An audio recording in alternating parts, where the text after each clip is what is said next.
Καλησπέρα σας αγαπητοί μου.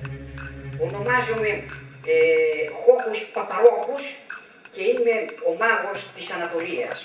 Θα σας παρουσιάσω ένα τρίκ το οποίο είναι άκρως επικίνδυνο και πρόκειται για την εξαφάνιση των μορίων ενός ανθρώπου και την επανασύνδεσή τους στο σώμα ενός άλλου ανθρώπου.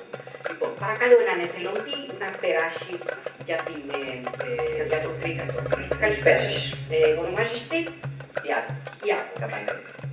Από εδώ και πέρα μετά το τρίκ δεν θα ονομάζεστε Ιάκος Καμπανέλης, θα ονομάζεστε κάτι άλλο το οποίο θα το μάθετε ευθύς αμέσως.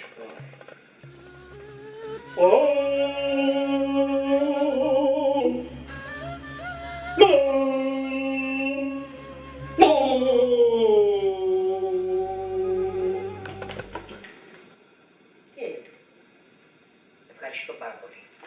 Να είστε όλοι σας καλά και να πιστεύετε πάντα στη μαγεία του Χόκους Παπαρόκους.